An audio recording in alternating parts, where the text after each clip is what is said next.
Programang ito ay rated SPG, striktong patnubay at gabay ng magulang ang kailangan. Napag-alaman nga ni Ramon at Don Julio na impostor ang tanggol na kanilang kasama ng dahil kay Ismael.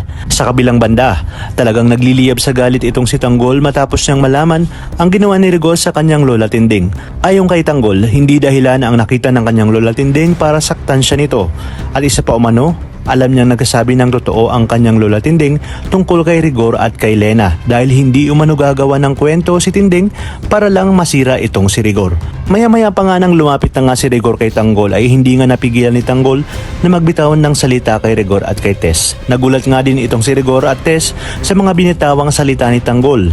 Anya, sa oras umano na siya ay makalaya, ay hahanapin niya ang kanyang lola Tinding at kapag may nangyari umanong hindi maganda sa kanyang lola Tinding ay hindi niya umano alam kung ano ang magagawa niya kay Rigor. Hindi sukat akalain ni Tess at Rigor na makakapagbitaw ng ganong salita si Tanggol.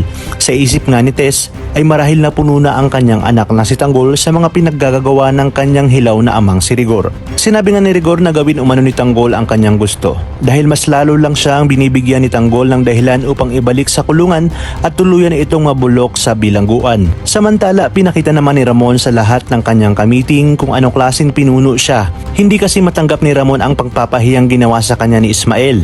Tapos sabihin ni Ismael na walang sino man ang makakaagaw sa kanya ng Quiapo. Kaya naman hindi makakapayag itong si Ramon at inihagis kay Ismael ang patalim na hawak nito. Mabuti na lamang at nakailag itong si Ismael. Gulat na gulat naman ang mga kasama nila sa pagpupulong at hindi nga nakakibo ang mga ito sa ginawa ni Ramon. Sinabi pa ni Ramon na walang makakaagaw sa kanya sa Quiapo dahil ang magmamana umano ng Quiapo ay ang anak niya, sabay turo nga kay David. Natawa naman itong si Ismael sabagat kilala nga nito itong si David. Ngunit bago pa man makapagsalita si Ismael ay binaril na ito ni David. Kaya naman hindi na nito nasabi kay Ramon ang buong katotohanan.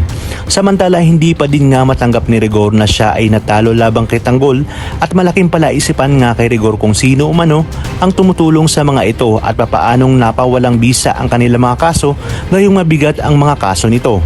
Maya-maya pa nga ay kinumpronta ni Rigor ang kanyang kumparing si Mando at bakit umano siya nito nilaglag sa korte.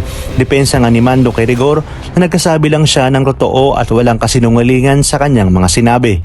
Habang si David naman ay inaasam-asam na siya na ang maghahari sa Quiapo ngunit wala nga siyang kaalam-alam na nalalapit na ang paglaya ni Tanggol at ang unang plano ni Tanggol ang hanapin ang asawa ni Mokang upang maghiganti.